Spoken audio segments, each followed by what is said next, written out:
Apa kabar teman-teman sekalian? Lama sekali saya tidak upload video ya, karena ada berbagai persoalan. Pada kesempatan ini saya ingin kembali bercerita tentang filsafat, terutama metafisika dalam filsafat Islam.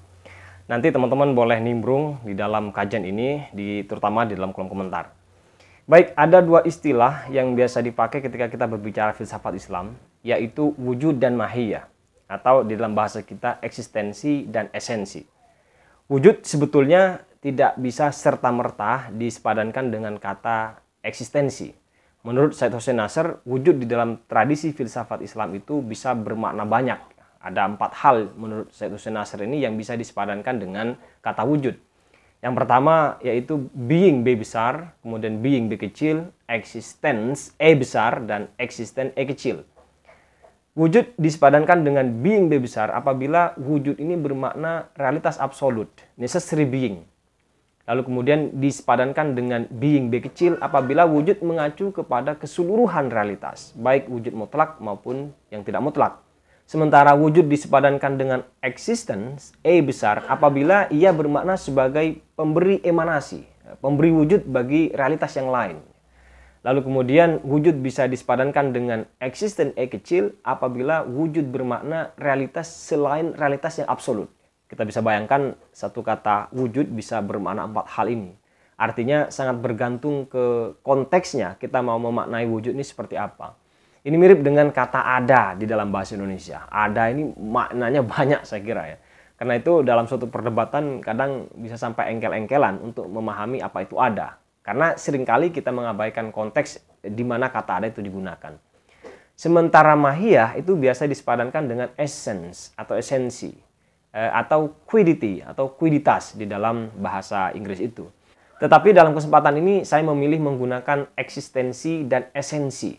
Jadi untuk menyederhanakan karena dua istilah ini sudah sangat familiar dengan kita. Namun saya perlu memberi semacam disclaimer lah kira-kira. Jadi ketika saya berbicara eksistensi dan esensi itu kira-kira begini. Katakanlah ada suatu hal ya. Maka ketika ditinjau dari adakah hal itu ya, keberadaan hal ini, maka itu berarti bicara soal eksistensi. Lalu kemudian ketika ditinjau dari apakah sesuatu itu, karakteristiknya apa, fitur-fiturnya apa, kira-kira begitu, maka itu adalah yang saya maksud dengan esensi. Jadi dalam hal ini saya tetap menggunakan istilah eksistensi dan esensi. Baik, selanjutnya apa itu eksistensi dan apa itu esensi? Para pemikir filsafat Islam untuk mendefinisikan apa itu eksistensi sudah bersepakat bahwa istilah ini konsepnya itu adalah swabukti. Ya, sudah terpahami begitu saja kira-kira begitu ya. Jadi tidak bisa didefinisikan sebagaimana definisi dalam konteks Aristoteles. Misalnya ada genus, spesies, dan differentia. Karena kata existence atau kata being atau ada kira-kira begitu itu sudah sesuatu atau konsep yang paling luas, konsep yang paling sederhana, tidak ada yang menjadi genus dari istilah ini kira-kira. Karenanya itu sudah swabukti, siapapun bisa memahami. Sementara esensi atau mahiyah di dalam tradisi filsafat Islam itu berkaitan dengan apa itu. Jadi sesuatu yang bisa kita bedakan dengan sesuatu yang lain, itu berkaitan dengan aspek esensinya. Nah, menurut Syed Hussein Nasr, ada dua pemahaman soal esensi dalam hal ini. Esensi yang berkaitan dengan kepartikularitasan sesuatu itu, lalu kemudian esensi yang berhubungan dengan apa yang disebut dengan istilah universal alami, kulliyat tabi'i dalam istilah Ibnu Sina itu. Jadi esensi yang berkaitan dengan partikularitasnya itu ya sesuatu, misalnya ada kursi. Nah, kursi ini banyak ya, ada kursi, misalnya kursi yang terbuat dari busa, kursi kayu, kursi rotan. Maka kursi rotan itu partikularitas esensinya. Begitu juga dengan kursi yang terbuat dari busa. Jadi partikularitas esensinya ya kursi busa, kira-kira begitu. Tetapi dari sekian kursi ini ada yang membuat ia disebut kursi. Meskipun ada yang terbuat dari busa, terbuat dari rotan, terbuat dari kayu. Itu yang disebut dengan universal alami, esensi universal tadi.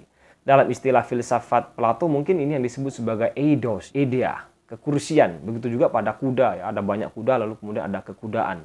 Ada banyak rumah, ada sisi kerumahan, kira-kira begitu. Nah, ini yang disebut dengan universal alami. Sampai di sini ada satu pertanyaan penting sebetulnya. Antara eksistensi dan esensi ini, mana yang mendasar? Eksistensi atau esensi?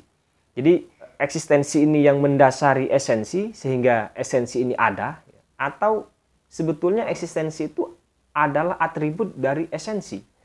Jadi keadaan, ya, adanya sesuatu itu sebetulnya hanyalah atribut dari kursi yang ada itu, ya. Atau sebaliknya, karena kursi ini ada maka ia memiliki atribut itu.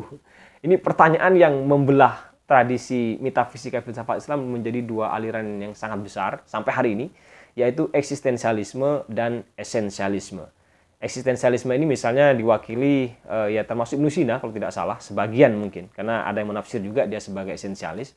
Tapi yang pasti adalah Mullah Sadra misalnya. Sementara esensialisme ini diwakili oleh Suhrawardi Al-Maktul. Untuk membahas ini saya kira kita butuh ruang yang penting, ruang khusus kira-kira, tidak di kesempatan ini. Lalu kemudian kalau kita lihat dari penjelasan barusan tentang metafisika dalam filsafat Islam itu, kita bandingkan misalnya dengan filsafat barat, maka agak sedikit berbeda ya. Kalau dalam filsafat barat itu metafisikanya atau ontologinya lebih kepada misalnya soal idealisme dan realisme.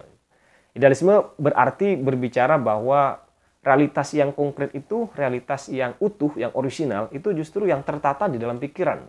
Sementara realitas di luar itu tidak mungkin kita susun secara lengkap. Kita hanya sampai kepada slide-slide atau bagian-bagian saja. Makanya yang hakiki itu adalah yang ada di pikiran, kira-kira, karena mampu disusun secara lengkap. Lalu kemudian realisme berbicara bahwa sebaliknya, justru yang di pikiran itu hanyalah refleksi, gambaran saja dari realitas yang di luar. Yang konkret itu yang ada di luar, kira-kira. Benda-benda yang kita cerap itu, itulah yang konkret. Nah, dua aliran ini kan membelah arus dalam tradisi filsafat barat itu menjadi idealisme dan realisme. Ada perkembangan menariknya dalam konteks kontemporer, itu ada istilah korelasionis. Korelasionis ini mencoba melihat bahwa segala sesuatu yang masih mengaitkan dengan pikiran, ya, segala pandangan dalam melihat realitas yang itu masih dikaitkan dengan pikiran, maka itu adalah idealis. Ini lebih luas lagi idealis, cara melihat idealisme dengan dengan konteks yang lebih luas, sehingga realis itu harus murni betul-betul terlepas dari pikirannya. Dalam hal ini contohnya misalnya adalah kepurbaan, benda-benda purba sebelum manusia ada, kira-kira. Nah, sebelum manusia ada itu kan nggak ada yang mempersepsi, nyatanya ada.